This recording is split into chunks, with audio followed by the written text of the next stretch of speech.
자, 우리 이번 시간에도 여러분들 제2장 생명보험 이론 파트 이어서 설명드리도록 하겠습니다. 자, 우리 생명보험 계약의 이제 성립과 관련된 그런 내용으로 아주 중요해요, 여러분들.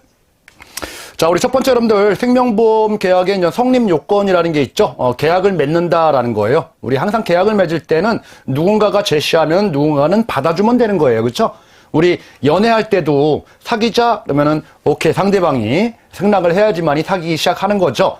이거 똑같아요, 여러분들. 살아가는 데는. 그래서 계약자가 나 가입할래요 라고 이렇게 보험회사에 얘기하면은 우리 보험회사는 그래 받아줄게 라고 하면은 성립하는 거예요. 성립은 간단해요, 여러분들. 이걸 가지고 승낙, 낙자가 있죠. 낙이 떨어지면 성립한다. 성자가 있죠. 그래서 낙성계약이다 이렇게 얘기해요. 그러니까 두 양 당사자의 의사가 합치되면은 성립하는 거다. 근데 반드시 서류를 써야 된다. 아니면 말로 해도 된다. 이건 상관없어요. 그렇죠? 근데 보통 여러분들 우리가 보험은 다수의 계약이 많이 처리되다 보니까 우리 청약서라는 서류를 쓰고는 있지만 실무에서는 원칙상으로는 분료식, 형식이 필요 없다 그런 말이에요. 분료식 계약이에요. 근데 이게 말장난 문제로 계약자가 청약하는 건데 보험회사가 청약한다. 그리고 보험회사가 승낙하는 건데 피보험자가 승낙한다. 뭐 이런 말로 틀린 문구로도 나오니까 말장난 문제에만 좀 조심하시면 되겠습니다. 이해했죠? 자, 그런데 보험회사는 여러분들 무조건 승낙하고 그럴 필요는 없어요. 그렇죠? 우리 보험 집단, 보험 단체라고 했죠. 동질의 위험. 위험이 비슷한 사람들끼리 모여야 돼요. 개모임도. 그러면은 과연 그 사람들이 위험이 비슷한 사람인지 아닌지 보험회사가 판단하겠죠. 이걸 가지고 우리는 계약 심사를 한다 이렇게 얘기해요. 예, 청약을 하게 되면은 보험회사는 심사라는 것을 합니다. 뒤쪽에서 공부하는 언더라이팅이라고도 얘기해요. 그래서 합당하다라고 하면은 이제 승낙하게 되는 거죠. 그렇죠? 그러면은 우리 보험 계약이 인수된다, 받아들여진다 이렇게 얘기를 하는 거예요. 근데 만약에 안 좋은 사람이 우리 가입하러 왔다 그러면 거절 이렇게 해도 돼요, 여러분들. 그러니까 반드시 여러분들 승낙해야 된다, 승낙할 의무가 있다. 그럼 틀린 말입니다. 보험회사는 계약 심사라는 절차가 진행된다라는 거 이렇게 기억을 해두시면 되겠네요. 자, 다음 여러분들 이제 구체적으로 보험계약 청약과 관련된 부분 보도록 하겠습니다. 좀 전에 말씀드렸듯이 여러분들 청약하는 데는 반드시 뭐 청약서라든지 그런 거를 우리는 실무에서는 쓰고는 있지만은 그렇죠? 특별한 형식은 필요 없는 불요식 계약이라고 하는 거예요. 그리고 이렇게 청약서를 쓰게 되면 여러분들 보험회사는 그렇죠? 보험 계약자한테 먼저 보험 가입이 이제 체결되는 거잖아요. 약관뿐만 아니라 보험 상품 내용, 약관뿐만 아니라 청약한 내용.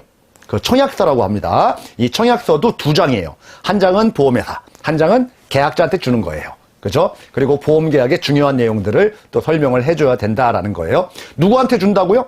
계약자한테 주는 거예요. 계약자한테. 계약자한테 주는 방법은 여러분들 직접 줘도 되고요. 아니면 요즘은 여러분들 뭐 인터넷에 메일로 이렇게 받는 경우도 있잖아요. 그렇죠? 그럼 다운로드 또는 수신 확인되면은 교부한 거가 돼요. 수신했을 때. 이해됐나요? 또는 다운로드는 뭐라고 얘기하죠? 내려받기. 그리고 확인하면. 전화로 만약에 했다라고 하면은, 녹취라고 하죠. 녹음. 전화 음성 녹음. 자, 요렇게 하면은 교부한 걸로 봅니다, 여러분들. 요즘 시대에 직접 우리 안 만나도 다 이렇게 또 가능하다는 얘기예요. 자, 이해됐나요? 어려운 내용은 아니니까 이렇게 청약과 관련된 부분들 그리고 청약한 내용들을 다시 돌려주는 확인하는 내용들 자 여기까지 정리를 좀 해두시면 되겠고요. 자, 또 하나가 나오는데 여러분들 우리가 개인보험의 계약의 단체 취급이다. 뭐 단체보험이라는 게 또 따로 있긴 하지만은 개인보험으로 가입해도 단체보험화해서 처리하는 경우도 있어요.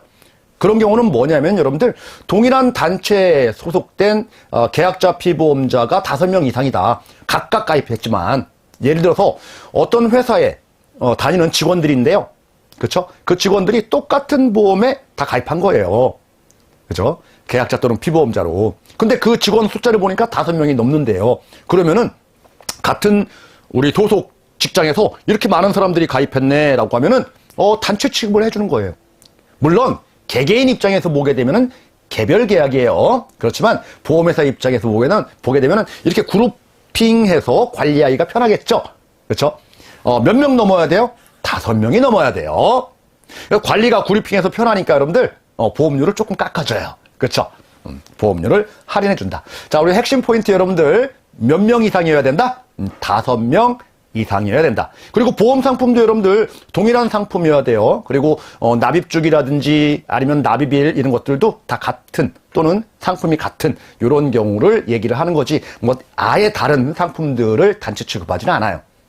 그래서 개인보험 계약의 단체 취급에서는 제일 중요한 거 5인. 자, 요거 기억을 해두시면 되겠습니다.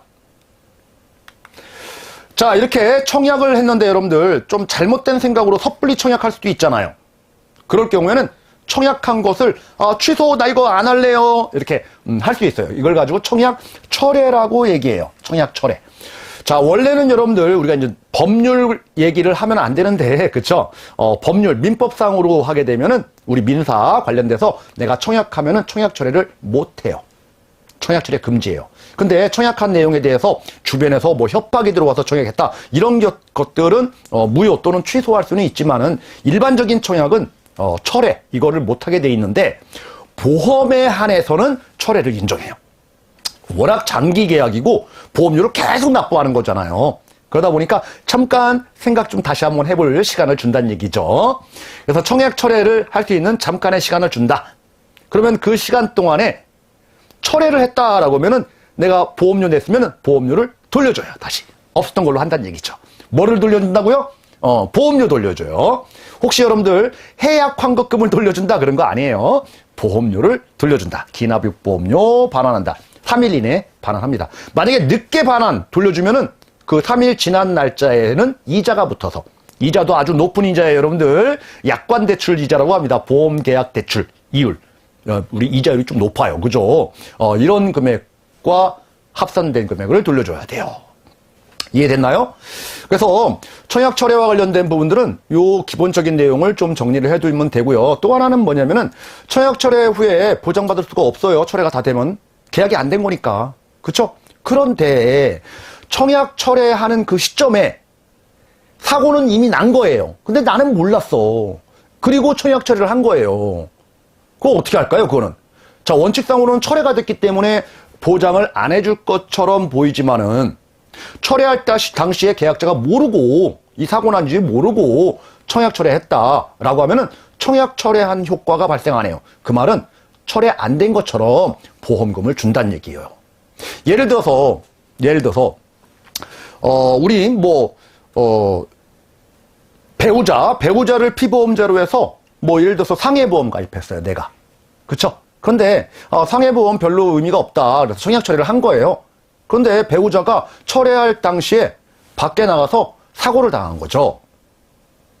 그럴 때는 보장을 해준다는 얘기예요. 알지 못했으니까. 이해됐나요, 여러분들? 근데 이런 주의적인 사항들까지 아주 디테일한 부분을 시험 문제 출제는 거의 안 하고요. 기본적인 내용 중심으로 여러분들 잘 정리를 해두시기 바랍니다. 자, 여러분 일정 기간 동안에 청약 철회를 할 수 있다고 했는데 중요합니다. 청약 철회 가능 기간 보도록 하겠습니다. 자, 증권을 받은 날로부터 15일. 언제부터? 증권 받은 날로부터 15일이에요. 증권을 언제 주느냐? 성립하면 줘요. 보험회사가 승낙하면 준다는 얘기예요. 그렇죠. 그 교부 받은 날로부터 15일 이내에 청약 철회할 수 있다. 단 한도가 있어요. 청약일로부터 30일을 초과하지는 못합니다. 한도가 있다. 청약일로부터 30일. 요거 한도. 이해됐나요? 자, 우리 일반 보험 계약자인 경우가 바로 이런 경우예요, 여러분들. 자, 그런데 전문 보험 계약자가 가입한 보험 계약이라든지 보험기간이 너무 짧은 90일도 안 되는 계약, 그리고 혹시 무진단 계약 말고 진단받고 보험 가입하는 진단 계약이라는 게 있어요. 자, 이런 계약들은 청약 철회 제도가 아예 없어요. 자, 기억하세요, 여러분들. 전문 보험 계약자 90일 이내 진단 계약. 자, 요거는 청약 철회 안 된다. 그러니까 청약 철회 되는 것들은 일반 보험 가입자가 가입하는 무진단 계약에 청약 철회가 인정되는 거죠. 그러면 전문가가 누구냐? 전문단체가, 우리 금융소비자, 전문보험계약자라고도 얘기하는데, 누구냐 하면은, 이 보험에 대해서 다 알고 있다라고 간주하는 사람들이에요. 사람이 아니죠, 단체. 그렇죠? 보통 국가라든지, 금융회사, 금융권들, 은행도, 한국은행도 포함해서. 그리고 법인 중에서는 상장법인, 비상장법인 말고 주권 상장법인이라고 얘기합니다. 국가, 지자체, 은행권들, 금융권들, 그리고 상장회사들. 자, 이런 회사들이 바로 전문금융소비자라고 얘기하는 거고, 이 전문금융소비자가 보험계약 체결할 때는 정확한 판단하에 보험가입을 했겠죠? 그러니까 청약철회를 인정할 필요가 없는 거예요. 이해됐나요? 그리고 모든 내용에 대해서 다 알고 있겠죠? 자, 이런 자들은 또 설명을 안 해줘도 돼요. 설명을 해줘야 될 사람들은 전문 금융 소비자가 아니라 일반 금융 소비자한테 설명을 해주는 거예요. 이해됐나요, 여러분들? 자, 이렇게 청약철회 가능 기간, 시험 문제 자주 나옵니다. 특히 증권 받은 날로부터 이런 것들도 빈칸 채우기 문제로 나와요. 15일, 30일만 기억해서 될 문제가 아니다라는 거죠. 언제부터냐? 라는 부분도 함께 꼭 기억을 해두시기 바라고요. 자, 그러면 청약철회 가능한 날짜를 구하는 문제도 나오죠. 자, 일단 일반적인 계약을 체결했는데 청약한 날이 10월 3일이라고 가정해보죠. 그리고 증권을 받은 날이 10월 8일이다 라고 하면은 원칙 증권을 받은 날로부터 며칠? 15일. 8일 더하기 15일. 그러니까 8 더하기 15는 얼마예요? 23일. 23일까지 청약철회가 가능하다는 얘기예요. 근데 한도가 얼마라고요? 청약한 날로부터 30일. 그러면 청약일이 언제예요? 3일이죠. 3일로부터 30일. 한도. 그러니까 33 되네요. 10월달은 여러분들, 10월달은 33일이 없죠? 31일까지 있잖아요. 그러면 이틀이 더 있네요. 즉 11월 2일까지 청약철회 할 수 있지만 원칙, 그렇죠? 그건 한도 규정인 거고 증권 수령 날로부터 15일 이내는 무조건 해야 된다. 그래서 10월 23일까지는 청약철회를 인정하고 그 이유는 청약철회가 안 되는 거예요. 이해됐나요, 여러분들? 그래서 가능한 날짜 이렇게 구하는 문제가 나옵니다. 그러면 여러분들 10월 22일은 청약철회 할 수 있나요? 할 수 있죠. 10월 24일은 청약철회 할 수 있나요? 못하죠, 이러면. 23일이 지났으니까.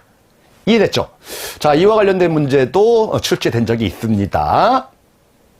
시험 문제가 이거였어요. 이런 사례가 나오고 청약철회가 가능한 날짜는 뭐냐? 그래서 1, 2, 3에서 고르는 거예요. 그럼 뭐예요? 일정 기간 이내에만 청약철회 할 수 있으니까 그 기간이 지나면 못하는 거죠. 그 보기 지문 1, 2, 3번 중에서 제일 빠른 날이 정답인 거예요. 그러니까 계산을 안 해도 그렇죠? 그 기간 이내에만 할 수 있는 거니까. 자, 이해됐죠? 이렇게 정리를 해두시면 되는 겁니다. 자, 다음 여러분들 이 청약에 대해서 보험회사는 이제 승낙하고 이제 거절을 할 수가 있죠. 심사를 한 후에. 그러면 무한대로 자꾸 늦추면 안 되는 거잖아요. 자, 그래서 여러분들 그것도 기간이 정해져 있다. 일반적인 우리 무진단 계약 같은 경우에는 청약한 날로부터 30일 이내에 이렇게 승낙 여부를 결정해야 돼요. 심사 과정을 다 끝내라라는 얘기죠. 근데 만약에 진단 계약이라고 하면 진단도 해야 되는 거잖아요. 그래서 기산점이 바로 진단일로부터 30일이에요. 무진단 계약은 청약한 날로부터 30일이지만 진단 계약은 진단이라는 말로 시작해요. 그러니까 진단일로부터 30일. 다 똑같이 30일이에요. 요 기산점도 잘 기억을 해두시기 바라고요. 자, 그런데 30일이 지나도 승낙을 안 했네요. 자, 그러면 여러분들 승낙한 걸로 간주해버립니다. 혹시 철회한 거다, 거절한 거다 그럼 틀려요. 무효다 그래도 틀리고요. 승낙한 걸로 본다. 이걸 가지고 우리는 간주 승낙 또는 의제 승낙 이렇게 얘기하는데 이렇게 승낙한 걸로 본다라는 문구 기억을 해두시면 되고요. 자, 다음 여러분들 1회차 보험료를 받고 만약에 승낙, 이 사람이 너무 안 좋은 사람이에요. 거절했어요. 승낙할 의무는 없는 거니까. 그러면 여러분들 이미 납입한 보험료 돌려줘야 되는 거고요. 그리고 그 기간 동안에 이자 있죠? 이건 평균 공시이율 플러스 1%의 복리이자를 얹혀서 돌려줍니다. 그리고 승낙했습니다. 그러면 성립한 거죠. 낙성이니까. 낙성, 승낙이 떨어지면 성립한다. 성립했으니까 증권 출력이 돼요. 그래서 승낙한 때 바로 증권을 출력해서 교부를 해준다라는 거죠. 이해됐나요? 아주 간단해요, 여러분들. 자, 다음 여러분들 우리가 성립 말고 이제 효력을 보도록 하겠습니다. 효력. 이 효력이라는 것은 뭐냐? 효과예요. 효과. 보험의 효과는 뭐죠? 보험가입 왜 해요? 라는 말하고 똑같아요. 보험가입 왜 해요? 왜 해요? 나중에 사고 발생했을 때 보험금 받으려고. 그쵸? 돈 받으려고 라는 거죠. 돈 받으려고. 그러면 보험금을 언제 줘요? 라는 거죠. 언제 줘요? 자, 네가 보험료를 내야지. 돈을 주지 이런 말이에요. 항상 여러분들 계약자하고 보험회사는 이렇게 상대관계, 상반관계에서 대가관계예요. 네가 돈을 내야지 나는 돈을 준다라는 거죠. 돈을 받으려고 보험 가입한 거잖아요. 이게 바로 효력이다라고 얘기하는 거예요. 그러면 효력, 돈 받으려면 먼저 돈을 줘야죠. 그래서 1회차 보험료를 납부한 때부터 우리는 보장이 개시된다. 이렇게 얘기하는 거예요. 보장이라는 얘기는 보험금을 준다라는 거죠. 이게 무진단 계약인데 진단 계약은요. 1회차 보험료 내는 건 당연하고요. 거기에 진단까지도 받아야지만이 그 다음부터 보장을 해요. 그 다음부터도 보장한다. 그런데 여러분들 혹시라도 우리 진단 계약에서 보험료는 냈는데 진단을 아직 받기 직전이에요. 직전인데 진단받으러 가다가 교통사고 당했네? 재해라고 합니다. 자, 그런 것들을 보장해줘야 될까 말아야 될까? 일단 보험료는 냈으니까, 그쵸? 그 진단을 받지 못한다 하더라도 보장을 해줍니다.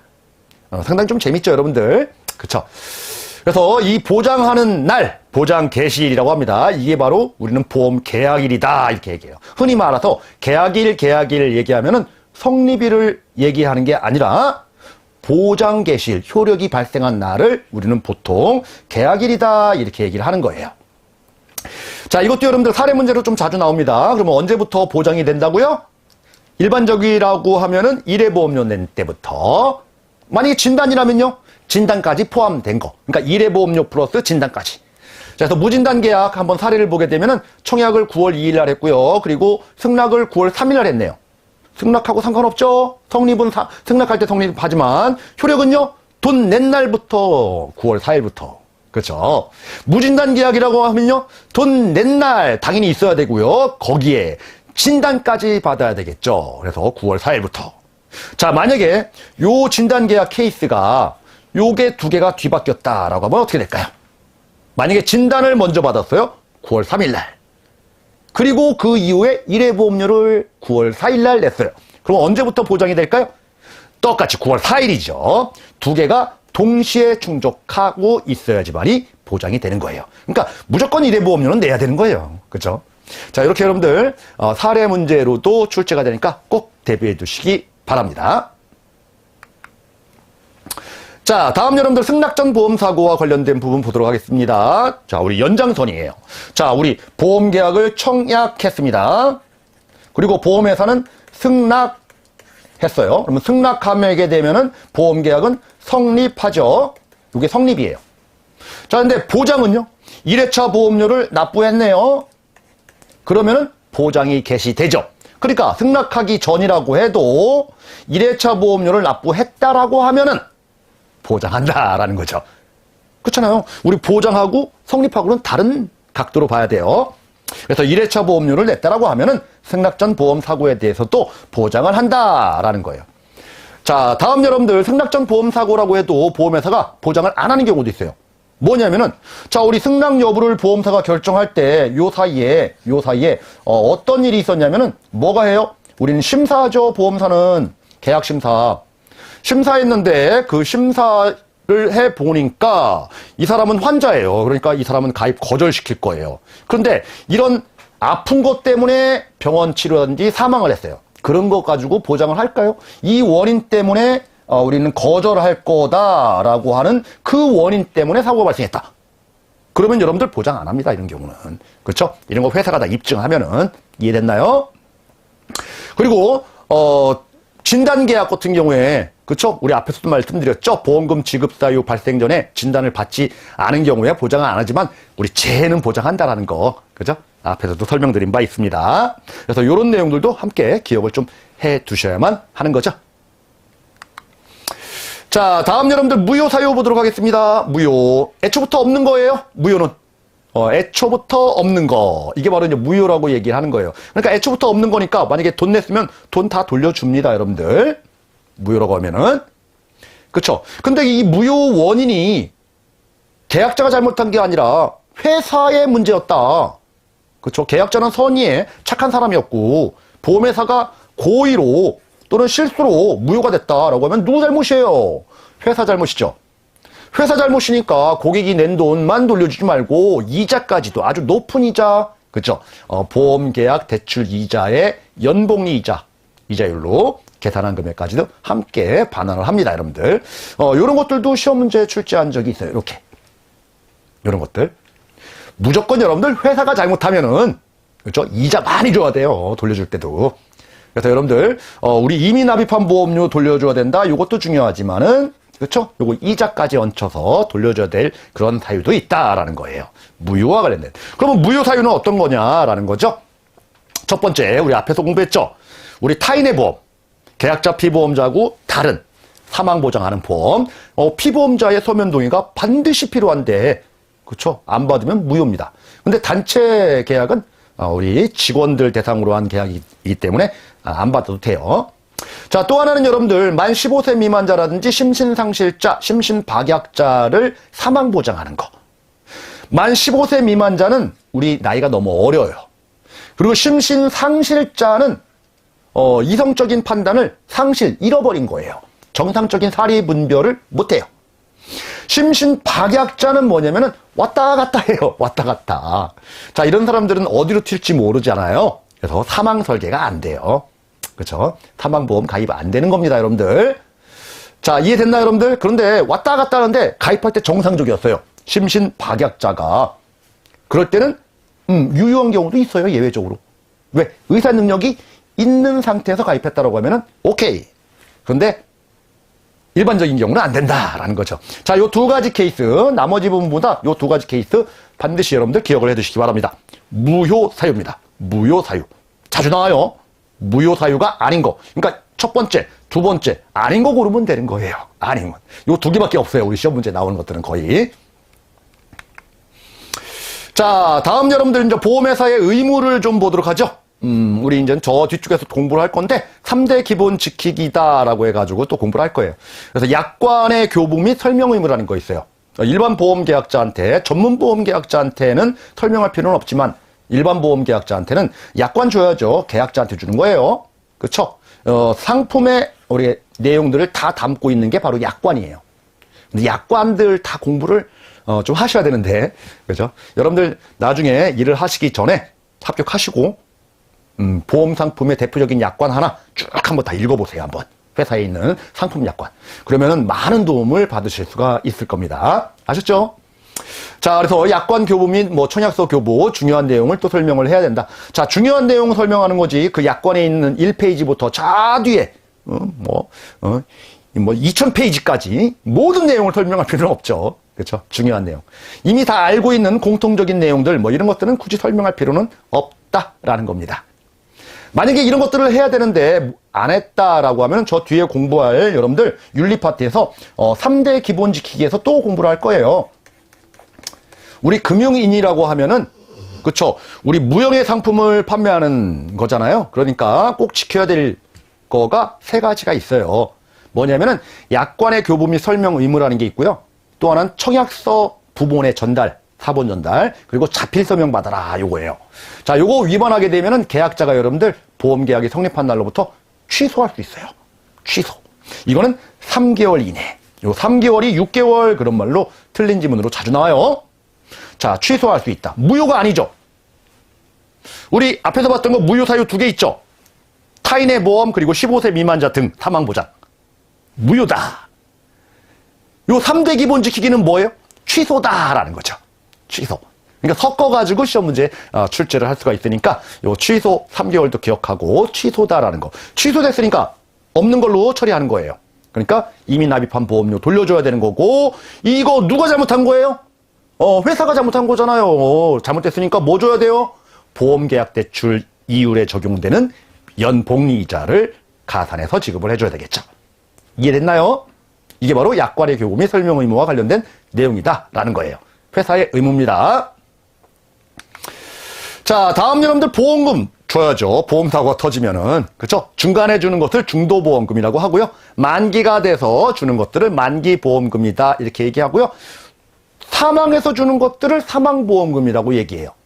그런데요, 이 사망보험금도 실제 사망한 경우도 있지만은 행방불명이 오래돼서 사망한 것도 사망이에요. 이걸 실종선고라고 얘기하죠. 실종선고.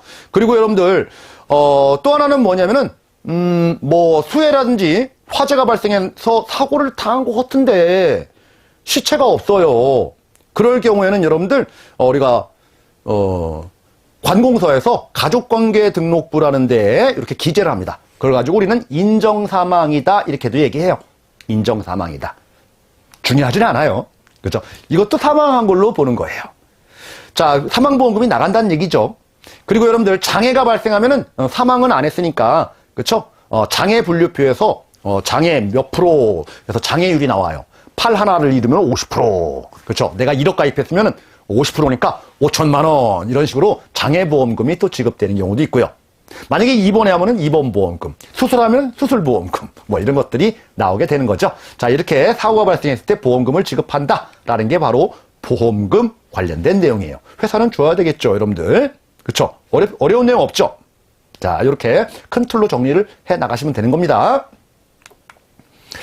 자, 그러면 구체적으로 여러분들 우리 자연적인 사망 말고요. 행방불명된 상태에 따른 실종 선고를 구체적으로 묻는 문제가 출제되는 경우도 있죠. 자, 우리 실종 선고에서 일반적인 실종은 여러분들 행방불명 5년 이상 됐을 때 선고합니다. 실종 선고 꽝꽝꽝 판결을 내리죠. 어디에서? 꽝꽝꽝 어디서? 법원에서. 가정법원에서 합니다. 자, 5년 법원. 이게 바로 일반 실종. 또는 전쟁 같은 거 발생했을 때, 그쵸? 뭐, 포로라든지 사망자의 시체를 확인하지 못한 경우에는 행방불명되는 경우죠. 이건 특별한 케이스예요. 이런 경우는 1년. 법원에서 꽝꽝꽝. 그러면은 특별실종으로 사망한 걸로 간주합니다. 사망한 걸로 간주한다. 이게 바로 실종 선고와 관련된 부분이고, 좀 전에 말씀드렸듯이, 뭐, 수해라든지 재난으로 이렇게 생사를 확인할 수 없을 때는 가족관계 등록부에 기재하게 되면은 우리 사망한 걸로 이렇게 이거는 추정합니다, 여러분들. 자, 어쨌든 간에 여러분들 일반 실종과 특별 실종은 빈칸 채우기 문제. 5년 법원. 그렇죠? 법원. 자, 이런 것들이 계속적으로 출제되고 있습니다. 잘 기억을 해 두시기 바랍니다. 자, 다음으로 이제 장애보험금도 나가는 경우가 있죠. 여러분, 장애에 대한 정의를 내려야 되겠죠? 장애라는 것은 여러분들 육체적인 장애도 있지만은 정신적인 장애도 다 포함되는 거예요. 그래서 정신적, 육체적인 훼손 상태를 장애라고 하는 거고, 이 장애는 여러분들 치료를 다 했음에도 불구하고, 남아있는 거예요. 영원히. 치료가 다 끝났는데도 남아있는 거. 영구적이다라는 거죠. 영구적. 자, 이걸 누가 판단하느냐? 여러분들이 판단하는 거 아니에요. 누가?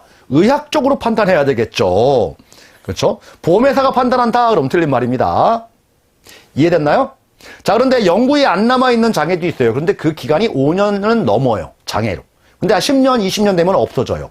그런 것들을 여러분들 한시적 휴유장애다 이렇게도 얘기합니다. 한시적 휴유장애. 그럴 경우에는 5년은 넘어요. 장애 상태는. 근데 없어져요, 나중에는. 자, 이럴 경우에는 우리가 예를 들어서 팔 하나를 잃었을 때 우리 장애율이 50%겠죠? 근데 한시적이니까 다시 붙을 수는 없는 거니까 잃지는 않았을 거예요. 그죠? 만약에 장애율이 20%다. 1억 원 가입했다. 그러면은 원래라고 하면 여러분들 장애라고 하면은 2천만 원 줘요. 20% 장애율이니까. 그렇죠? 근데 만약에 이게 한시적인 후유장애다라고 하면은 2천만 원 주는 게 아니라 2천만 원의 20%예요. 그러니까 곱하기 여기에 20%가 우리 한시적 후유장애 보험금으로 지급된다라는 거예요. 조금 어렵죠? 구체적이고. 그렇죠? 디테일하고. 근데 뭐 자주 나오는 건 아니에요. 그런데 5년, 요거는 출제된 적이 있습니다, 여러분들. 5년, 그리고 20% 여기까지 출제된 적은 있으니까 요 정도까지 체크해 두시기 바랍니다. 자, 다음 여러분들 이제 보험금 받으려면 청구서를 내야 되겠죠. 보험금 청구서. 그리고 어떤 거냐? 뭐 진단서 같은 거 내야 되겠죠? 그렇죠? 사고 증명서. 그리고 신분증도 당연히 내야 되겠죠. 그죠? 만약에 여러분들 국외 의료기관에서 발급받은 증명서다 그것도 다 인정합니다, 여러분들. 다 포함합니다. 아셨죠? 그래서 구비 서류와 관련된 부분들 뭐 보험증권을 제출한다 이런 건 아니에요. 보험증권 아닙니다, 여러분들. 자, 그런데 보험금을 보험회사에 줘야 되니까 그냥 바로 청구서만 믿고 주지는 않죠. 조사를 하잖아요. 그죠? 사고 조사를 합니다. 그래서 회사에서는 조사권이 있다. 이거에 계약자는 여러분들 적극적으로 감추면 안 되잖아요. 그렇죠? 협조해야 되겠죠. 협조. 그래서 조사권 협조. 자, 이것도 빈칸 채우기 문제로도 나온 적이 있습니다. 아셨죠? 자, 그리고 빨리 좀 조사하는데 너무 오래 걸리니까 빨리 좀 받고 싶어요. 그러면 가지급금 제도도 있어요. 여러분들 50% 그 이내에서 미리 주는 제도도 있습니다. 여러분들 아직까지 출제가 안 됐는데 가지급금 제도도 있다라는 거 이 정도까지 보시면 되겠네요. 자, 그러면 보험금을 줘야 됩니다. 원칙상으로는 여러분들 우리 구비서류가 접수되면 3영업일 이내에는 줍니다. 우리 인보험은 3일이에요. 저기 손해보험 쪽 있죠? 배상 청구라든지 화재보험 거긴 7일이에요. 근데 우리는 3일입니다.